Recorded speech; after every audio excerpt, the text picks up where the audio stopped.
The hopes that you bring, the dreams that you share, the pleasure you get when you know that we care. The faith that you place, the trust that we share, the joy in your heart when you know that we care. You before we, as you rescue, you before we, as USV. USV, your reliable healthcare partner. नमस्कार दर्शकों, मैं doctor सुशील जिंदल। मैं एक endocrinologist और मधुमेह रोग विशेषज्ञ हूं और People's college of Medical Sciences में प्रोफेसर के पद पर कार्यरत हूं। जैसा कि आप जानते हैं, मधुमेह आजकल बहुत तेज़ी से फैल रहा है। ऐसा समझा जाता है कि लगभग 10 में से 1 वयस्क शहरी क्षेत्रों में और 20 में से 1 वयस्क ग्रामीण क्षेत्रों में आज इस बीमारी से ग्रस्त है। आपके मन में कई प्रकार की भ्रांतियां और सवाल होंगे इस बीमारी को लेकर। आज इन्हीं के बारे में हम आपसे चर्चा करने आए हैं। हमारे साथ हैं प्रसिद्ध मधुमेह रोग विशेषज्ञ और हार्मोन रोग विशेषज्ञ doctor Jaydeep Khare. Doctor Jaydeep Khare people's college of medical sciences में असिस्टेंट प्रोफेसर के पद पर कार्यरत हैं। दूसरे डॉक्टर साहब हैं डॉक्टर संदीप जैन। डॉक्टर संदीप जैन भी एंडोक्रिनोलॉजिस्ट और मधुमेह रोग विशेषज्ञ हैं और यह अतिशय मेडिकल सेंटर पे काम करते हैं। डॉक्टर सोमनाथ रघुवंशी एंडोक्रिनोलॉजिस्ट और मधुमेह रोग विशेषज्ञ हैं और JK हॉस्पिटल में कार्यरत हैं। तो आइए देखिए, आज हम इन लोगों से सवाल करके आपकी कुछ प्रश्नों और जिज्ञासाओं का समाधान करने की कोशिश करेंगे। सबसे पहले प्रश्न मैं करना चाहूँगा डॉक्टर जयदीप खरे से। जैसा कि हम जानते हैं कि विश्व में भारत एक ऐसा देश है जहाँ एक बहुत बड़ी आबादी मधुमेह रोगियों की है। तो मैं जानना चाहूँगा कि क्या कारण है कि हमारे देश में इतने ज़्यादा लोगों को मधुमेह हो रहा है। भारत में अभी कुछ पिछले सालों से बहुत ज़्यादा मधुमेह के मरीजों की जनसंख्या बढ़ी है और इसलिए आज के समय में उसे diabetes capital of the world भी कहा जाने लगा है।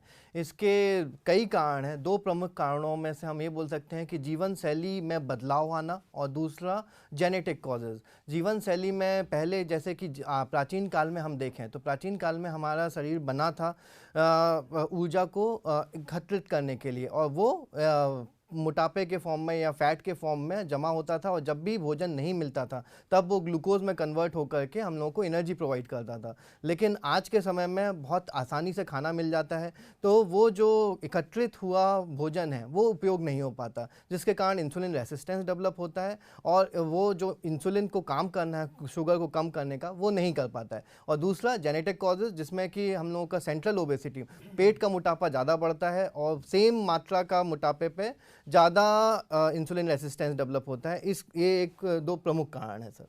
जी बिल्कुल ठीक कहा डॉक्टर जयदीप। डॉक्टर संदीप, मैं आपसे अगला क्वेश्चन पूछना चाहूँगा कि हमारे देश को हम कहते हैं युवाओं का देश है। एक बड़ी संख्या युवाओं की है और हम देख रहे हैं कि युवाओं में मोटापा बड़ी तेज़ी से बढ़ रहा है। क्या कारण है इस मोटापे बढ़ने का और क्या इस मोटापे बढ़ने का संबंध मधुमेह के होने से भी है? जी बिल्कुल। देखिए, ये बिल्कुल फैक्ट है कि मोटापा हमारे यहाँ बहुत तेज़ी से बढ़ रहा है। हमारे देश में 5% से ज़्यादा लोग इस समय मोटापे के शिकार हैं और हम मोटापे में नंबर 5 पे आ गए हैं। और अगर हम चाइल्डहुड ओबेसिटी की बात करें तो आज हम नंबर 2 पे हैं। मतलब बचपन से हमारा मोटापा बढ़ रहा है। दूसरा, मोटापा बढ़ने का कारण क्या है? मोटापा बढ़ने का कारण ये है कि आज हम जो खा पी रहे हैं, जो हमारा भोजन है, हम जंक फूड खा रहे हैं, हम पिज़्ज़ा खा रहे हैं, हम बर्गर खा रहे हैं। जो हमारी जीवन शैली है, वो लाइफस्टाइल जो है वो चेंज हो गई है। आजकल हमारी साइकिल छूट गई है। आप अगर गांव में देखेंगे तो बाइक यूज़ हो रही है, कार यूज़ हो रही है। वही एक हमारा बहुत बड़ा रीज़न है। तीसरा एक रीज़न है कि जो मध्यम वर्ग है उसकी जो एक सोशल इकोनॉमिक स्टेटस बढ़ गया है, जिससे हमारे इंडिविजुअल का कैलोरी इनटेक जो है वो बढ़ता चला जा रहा है। वही एक रीज़न है कि मोटापा बढ़ रहा है। मोटापे के कारण जैसा हम देख रहे हैं तोंद निकल रही है हमारे देश में लोगों की, उसके कारण इंसुलिन रेजिस्टेंस डेवलप हो रहा है। इंसुलिन रेजिस्टेंस के कारण जो है वो डायबिटीज़ और कार्डियोवास्कुलर डिसीज़ेज़ का खतरा ज़्यादा बढ़ता चला जा रहा है। बिल्कुल ठीक कहा डॉक्टर संदीप। चलिए अब हम अगला प्रश्न पूछेंगे डॉक्टर सोमनाथ रघुवंशी साहब से। तो डॉक्टर सोमनाथ हमें बताएंगे कि ऐसे कौन से लोग हैं जिनमें कि मधुमेह होने का खतरा है और जिन्हें हमें परीक्षण करते देखते रहना चाहिए कि क्या इन्हें डायबिटीज़ तो नहीं हो गई। जी बिल्कुल।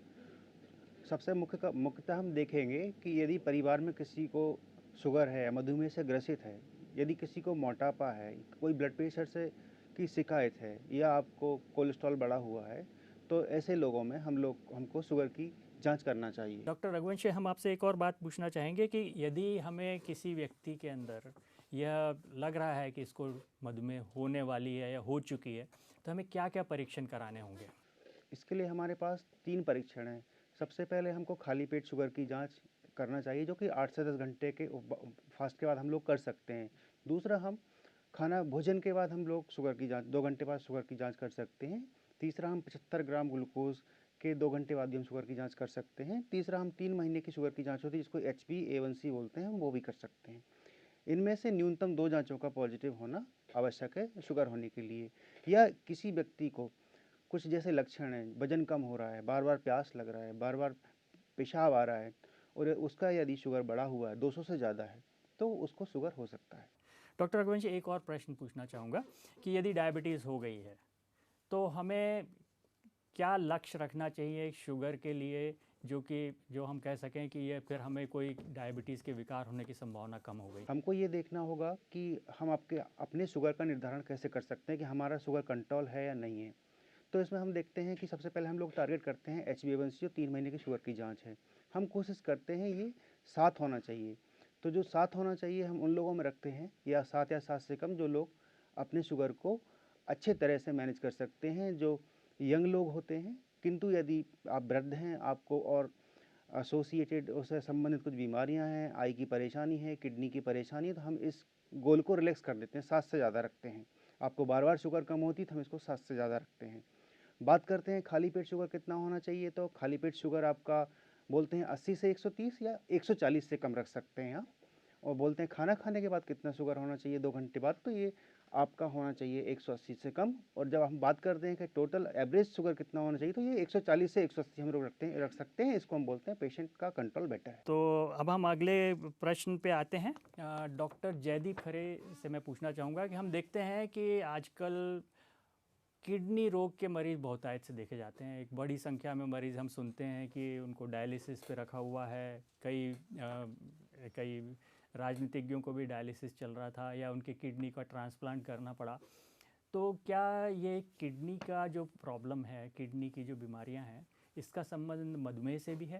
जी बिल्कुल। जैसा कि अभी डिस्कस हुआ, मधुमेह बस एक बीमारी नहीं है, ये बीमारियों का गढ़ है और इसके साथ में कई दूसरी बीमारियां भी साथ में आती हैं, जैसे कि कोलेस्ट्रॉल बढ़ जाना या फिर ब्लड प्रेशर हो जाना। तो इनके कॉम्प्लिकेशंस के कारण भी कई बार किडनीज़ में प्रॉब्लम आ सकती है। और यदि ब्लड शुगर्स बहुत ज़्यादा होते हैं तो फिर अपना खून एक चाशनी जैसा बन जाता है, तो उसमें जो रक्तों का प्रभाव है नसों में वो थोड़ा सा कम हो जाता है और जो किडनीज़ के थ्रू फिल्टर होना चाहिए ब्लड का, जो हमारे शरीर में जो गंदगी बन रही है, जो किडनीज़ फिल्टर करती हैं, वो नहीं निकल पाती हैं। और यदि नहीं निकल पाती हैं तो हमारे शरीर में जमा होने लगती हैं, और जब जमा होती हैं तो फिर डायलिसिस की भी ज़रूरत पड़ती है। और यदि एक बार किडनीज़ परमानेंटली डैमेज हो जाती हैं तो उनको ट्रांसप्लांटेशन की ज़रूरत पड़ती है। इसलिए यस, डायबिटीज़ में किडनीज़ का कॉम्प्लिकेशंस होते हैं। जी बिल्कुल सही कहा डॉक्टर जयदीप आपने।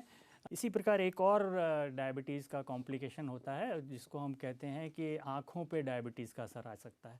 तो ऐसा कहते हैं कि विश्व में अंधत्व का एक बहुत बड़ा कारण डायबिटीज़ है। क्या ये सही है डॉक्टर संदीप? क्या हमें बताएंगे कि डायबिटीज़ का संबंध आपकी आँखों से किस प्रकार हो सकता है? जी हाँ, बिल्कुल सही है। देखिए, डायबिटीज़ जो है मल्टी ऑर्गन डिसीज़ है, बहुत सारे अंगों पे प्रभाव करती है। आँख भी उसी में से एक है। आँख हमारी एक कैमरे के जैसे उपयोग करती है। आँख, उसमें लेंस होता है और पीछे कैप्चर करने के लिए जो है, इमेज कैप्चर के लिए वो होता है। तो इसको हम रेटिना बोलते हैं, जो कि हमारे पीछे होता है। रेटिना में एक पर्दा होता है। इसमें रेटिना क्या करती है, रेटिना इमेज कैप्चर करती है और यहाँ से नर्व्स के थ्रू सिग्नल देती है जिससे कि हम देख पाते हैं। तो जब लंबे समय तक ब्लड शुगर अनकंट्रोल्ड रहता है या शुगर जो है वो कंट्रोल नहीं है, ये लॉन्ग टर्म कॉम्प्लिकेशन होता है। तो जो आँख का पर्दा होता है उसमें सूजन आ जाती है और रक्त का स्राव शुरू हो जाता है, जिससे कि छोटे छोटे धब्बे बन जाते हैं। इसको हम डायबिटिक रेटिनोपैथी बोलते हैं। डायबिटिक यूजली 3 में से 1 मरीज़ जो है वो डायबिटिक रेटिनोपैथी से ग्रस्त है और 10 में से 1 को जो है थोड़ा सीवियर विजन लॉस होने का चांसेस होता है। इसमें इम्पॉर्टेंट चीज़ ये है कि इसमें सिम्टम्स ज़्यादा कुछ पता नहीं चलते हैं। कभी कभी जो है आपके सामने जो है धब्बे आने लग जाते हैं और सेंट्रल विज़न जो है वो लॉस होता है। बट इसके लिए आपके लिए ज़रूरी है कि आप साल में 1 बार जो है वो अपने पर्दे की जांच, फंडोस्कोपी जिसको बोलते हैं, उसको ज़रूर कराएं। दर्शकों, अब वक्त हो गया है एक छोटे से ब्रेक का, और इस ब्रेक के बाद हम अपनी चर्चा को जारी रखेंगे।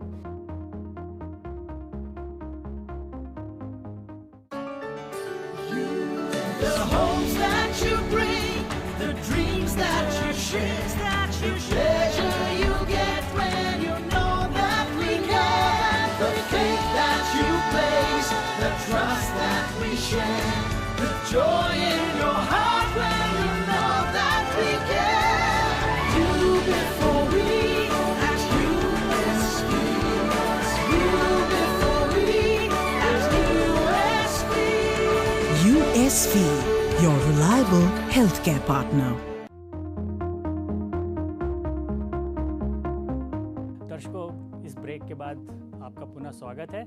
आइए हम इस चर्चा को जारी रखते हैं। डॉक्टर रघुवंशी, हम आपसे अगला सवाल पूछेंगे।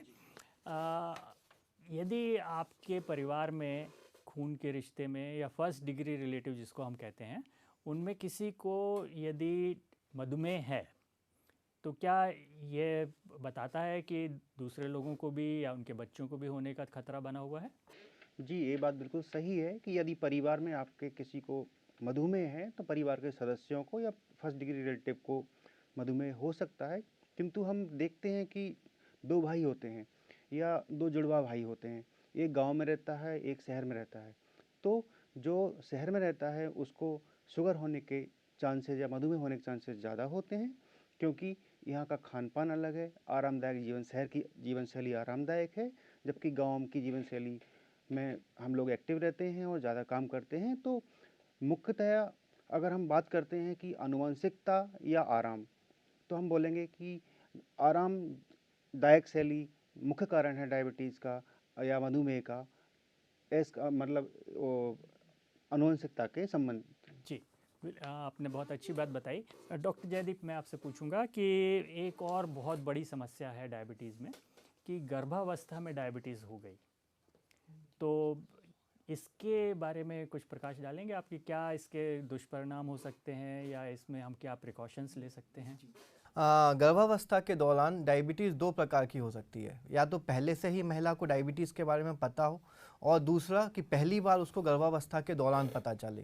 तो यदि उसको पहले से ही उसको डायबिटीज़ का पता है, तो आइडियली उसको अपने गर्भावस्था के दौरान शुरू करने से पहले ही उसको अपनी ब्लड शुगर्स बहुत स्ट्रिक्ट कंट्रोल करने चाहिए, ताकि उसके कॉम्प्लिकेशंस कम से कम हो। और यदि उसको पहली बार पता चल रहा है तो भी जैसे ही पता चलता है तो ब्लड शुगर्स को बहुत अच्छे से कंट्रोल करना चाहिए, क्योंकि यदि ब्लड शुगर्स ज़्यादा रहते हैं तो माता को भी और बच्चे को भी खतरे होने का बहुत रिस्क है। माता में जैसे कि उनके शरीर में सूजन आ सकती है, बीपी बढ़ सकता है, मिर्गी जैसे झटके आ सकते हैं, और जब शुगर ज़्यादा रहते हैं तो बच्चे का साइज़ भी बड़ा होने लगता है, तो सिजेरियन का रिस्क भी ज़्यादा हो जाता है। और बच्चे में कई सारे कंजेनाइटल मालफॉर्मेशन जैसे हार्ट का, दिमाग का, या फिर अबॉर्शन भी, मिसकैरेजेस भी ज़्यादा संभावना में पाए जाते हैं। इसलिए एक वैसी कंडीशन है जैसे कि करेला और नीम चढ़ा, जैसे कि प्रेगनेंसी भी एक स्ट्रेसफुल कंडीशन है और डायबिटीज़ तो खुद से ही एक स्ट्रेसफुल है, तो दोनों का हमको कंट्रोल करना चाहिए उस टाइम पे। डॉक्टर संदीप जैन, आपसे पूछना चाहूँगा कि मरीजों का अक्सर ये किए रहता है कि क्या हम ये दवाई शुरू करेंगे तो क्या हमें जीवन भर लेनी है, क्या इसके दुष्परिणाम होंगे, क्या हमें इसको लेते रहना पड़ेगा जीवन भर। तो क्या ये सही है कि डायबिटीज़ की दवाइयों से मरीज़ में दुष्परिणाम हो सकते हैं, कि क्या ये एक भ्रांति है? देखिए, बहुत अच्छा सवाल है ये हम अक्सर सुनते हैं, और ये एक बहुत बड़ा मिथ है या भ्रांति है हमारे समाज में कि अगर हमने डायबिटीज़ की एक बार दवाई शुरू कर दी तो वो कभी बंद नहीं होगी। दूसरी भ्रांति क्या है कि डायबिटीज़ की दवाइयाँ जो है वो किडनी, हार्ट, लीवर या नसों को ख़राब कर रही हैं। इसी के चलते, इस भ्रम के चलते मरीज़ सही समय पे अपनी दवाई शुरू नहीं कर पाता है और उनको जो है डायबिटीज़ के लॉन्ग टर्म कॉम्प्लिकेशंस होते हैं। देखिए, ये जो भी ड्रग्स डायबिटीज़ की मार्केट में आती हैं वो एक लंबे ट्रायल के बाद आती हैं, उनकी काफ़ी स्टडी होती है और सारी दवाइयों को, लाइसेंस दवाइयों के लिए मॉनिटरिंग कमेटी होती है हर एक देश के अंदर। जैसे इंडिया के अंदर DCGI है, जैसे हम ट्रेडिंग करते हैं उसमें SEBI हमारी मॉनिटरिंग करती है, ऐसे ही दवाइयों की मॉनिटरिंग के लिए DCGI है। सारी दवाइयाँ जो है वो एक लंबे उसमें हमें पता होता है स्टडीज़ से कि उनके कोई साइड इफ़ेक्ट्स नहीं हैं। जब हम उनको प्लेसिबो के कंपैरिजन में देते हैं तो ये दवाइयाँ ब्लड ग्लूकोज को बहुत अच्छे से कंट्रोल करती हैं इन कंपैरिजन टू प्लेसिबो। तो एक समय पे आके हमें दवाइयों की ज़रूरत तो पड़ती है। मॉडर्न मेडिसिन जो हैं वो काफ़ी उनकी इफ़ेक्टिविटी बहुत अच्छी है और काफ़ी सेफ्टी कंसर्न है, तो इसीलिए आप अपने डॉक्टर पे भरोसा रखें और दवाइयों के एज सच कोई साइड इफ़ेक्ट्स नहीं हैं। लेकिन कुछ दवाइयों के इंडिविजुअल व्यक्ति विशेष के लिए कोई परेशानियां हो सकती हैं, वो आप अपने डॉक्टर से बात करें। डॉक्टर को उनके पता होते हैं उनके साइड इफ़ेक्ट्स और वो आपको उनके डोजेज़ या तो उनको चेंज करके या डोजेज़ कम करके उन चीज़ों का निराकरण कर सकते हैं। बिल्कुल सही। चलिए अब हम चलते हैं अगले सवाल पे डॉक्टर रघुवंशी से। हमारे मरीज़ धार्मिक प्रवृत्ति के होते हैं और अधिकांश धर्मों में कहीं ना कहीं उपवास का महत्व होता है। हम देखते हैं कि नवरात्रि में लोग उपवास रखते हैं, हमारे मुस्लिम बंधु जो होते हैं रमज़ान में उपवास रखते हैं। तो दवाइयाँ लेते हुए क्या यह उचित है कि डायबिटीज़ के मरीज़ उपवास रखें, या उपवास रखें तो उनको क्या क्या सावधानियाँ बरतनी पड़ेंगी? जी बिल्कुल, आपने बिल्कुल सही कहा। हमारा देश उपवासों का देश है। तो सबसे पहले मैं यही कहना चाहूँगा कि यदि आप उपवास रखना चाहते हैं तो सबसे पहले आप डॉक्टर से परामर्श लें और अपनी दवाइयों का किस मात्रा में लेना है, कौन सी दवाई लेना है, कौन सी दवाई बंद करना है, ये अपने डॉक्टर से निश्चित करा लें। अब बात करते हैं किन लोगों को उपवास रखना चाहिए, किन लोगों को उपवास नहीं रखना चाहिए। तो यदि आप वृद्ध हैं, यदि आप आपको प्रेगनेंसी है, प्रेगनेंसी की अवस्था है और आपका शुगर कंट्रोल नहीं है एवं आपको कोई दूसरी बीमारी है तो जिससे कि आपके शुगर पर प्रभाव पड़ता है, तो उस अवस्था में आपको उपवास नहीं रखना चाहिए। अन्यथा अन्य अवस्थाओं में आप उपवास रख सकते हैं। तो उपवास के दौरान यदि मान लीजिए आपने उपवास रखा है तो आपको क्या करना चाहिए? आपको रेगुलर रूप से आपको अपने शुगर का ग्लूकोमीटर द्वारा परीक्षण करना चाहिए।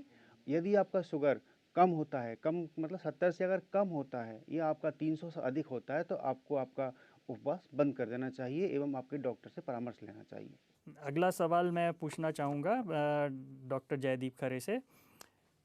अक्सर देखते हैं कि जब हम मरीजों को दवाई शुरू करते हैं तो होता यह है कि थोड़े दिनों में शुगर कम होने लगती है, शुगर नॉर्मल हो जाती है, मरीज़ को अच्छा लगने लगता है और मरीज़ सोचता है अब मैं बिल्कुल ठीक हो गया, और वह दवाई बंद करके बैठ जाता है। और फिर होता है कि महीनों सालों वो किसी को दिखाता भी नहीं और सबसे ये कह देता है कि मैं ठीक हो गया हूँ, मेरी डायबिटीज़ ठीक हो गई। क्या ये संभव है? क्या ये सही है?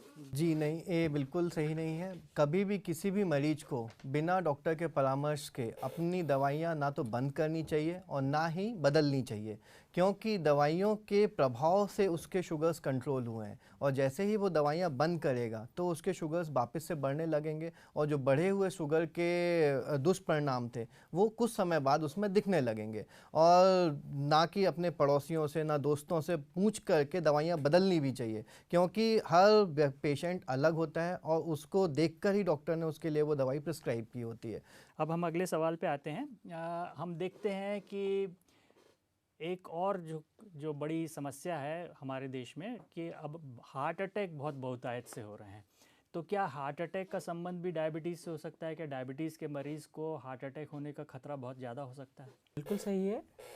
देखिए, जैसे डायबिटीज़ दूसरे ऑर्गन्स पे इफ़ेक्ट करता है, ऐसे हार्ट पे भी इफ़ेक्ट कर रहा है। डायबिटीज़ वाले मरीज़ों को हार्ट अटैक का खतरा 2 से 3 गुना ज़्यादा है बजाय कि नॉन डायबिटिक पेशेंट्स में। और ये मरीज़ जो होते हैं यूजुअली यंग एज के होते हैं, उनकी उम्र कम होती है बजाय कि अगर नॉन डायबिटिक पेशेंट्स में देखें। और जितनी लंबी आपकी उम्र डायबिटीज़ की है उतना ही ज़्यादा आपको हार्ट अटैक का खतरा जो है वो बना हुआ होगा। देखिए, जैसे कि शुगर अनकंट्रोल्ड है तो ये क्या करता है, थोड़ा सा गाढ़ा हो जाता है, जो अपनी वेसल्स होती हैं उनको वो डैमेज कर देता है। जब वो डैमेज कर देता है तो जो कोगुलेशन या थक्का बनने की जो प्रोसेस होती है वो थोड़ी तेज़ हो जाती है, और एक बार अगर आर्टरीज़ में थक्का जम गया हार्ट की आर्टरीज़ में, तो हार्ट अटैक की संभावना बढ़ जाती है। अब इसके साथ में अगर आप मान के चलिए आपको जो है वो ब्लड प्रेशर भी है, आपको डायबिटीज़ के साथ में कोलेस्ट्रॉल बढ़े हुए हैं, आपको मोटापा है, आप अगर स्मोकिंग करते हैं, या फिर आपके पारिवारिक इतिहास में 50 से पहले किसी को हार्ट का अटैक हुआ है, ऐसे लोगों को और ज़्यादा संभावना बढ़ जाती है हार्ट अटैक की। अब हम समझें कि हार्ट अटैक के सिम्टम्स क्या होते हैं। नॉर्मली हमें पता है कि छाती में दर्द होना, सांस फूलना और कभी बेहोश हो जाना, ये सब हार्ट अटैक के सिम्टम्स हैं। लेकिन ज़रूरी नहीं है कि डायबिटीज़ के मरीज़ों को इसी सिम्टम्स के साथ में हार्ट का प्रॉब्लम शुरू हो। कभी कभी ये बिना बताए पेनलेस, इसको इसलिए पेनलेस डिसीज़ या साइलेंट किलर भी कहा जाता है। डॉक्टर सोमनाथ रघुवंशी, आप बताएंगे कि मरीजों में ये अक्सर एक वो होती है कि हमें डायबिटीज़ की दवाई जीवन भर लेनी पड़ेगी, हम क्यों लें, क्या जीवन भर लेना आवश्यक है? तो क्या इस पे कुछ आप अपने प्रकाश डालेंगे? जी बिल्कुल।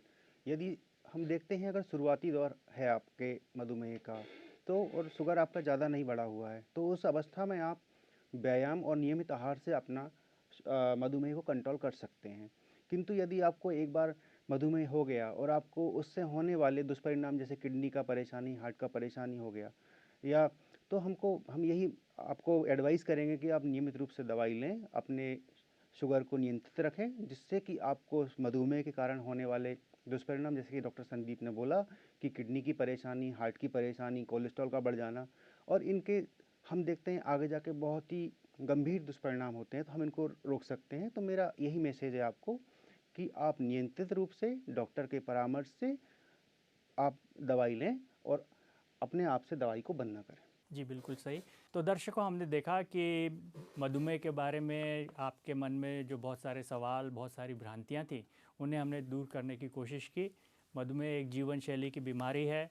आप यदि अपनी जीवन शैली सुधार लेंगे तो आपको इसको नियंत्रण करने में आसानी होगी और आप मधुमेह के अनेक दुष्परिणामों से भी बच सकते हैं। तो जो चीज़ें बहुत ज़रूरी हैं वो ये हैं कि एक तो आप अपना जीवन शैली सुधारें, व्यायाम करें, खाने के बारे में जो आपको समझाएगा उसका पालन करें, दवाइयाँ यदि शुरू की जाती हैं उन्हें नियमित रूप से लें, अपने विभिन्न प्रकार की जांचें समय समय पर कराते रहें, जिससे ये पता चलता रहे कि नियंत्रण कैसा है, कहीं आपको कोई विकार तो नहीं पैदा हो रहा। और सबसे बड़ी बात और मैं कहूँगा कि डायबिटीज़ के बारे में जहाँ तक हो सके वैज्ञानिक जानकारी भी लेते रहें। इससे आपको अपनी बीमारी को नियंत्रण में रखने में बहुत बड़ी सहायता मिलेगी। तो मैं अपने सभी साथियों का धन्यवाद देना चाहूँगा। उन्होंने बहुत अच्छी तरह से हमारे दर्शकों को समझाया कि मधुमेह से हम किस प्रकार अच्छे से नियंत्रित रहें और किस तरह से विभिन्न विकारों से बचें। सो दर्शकों नमस्कार।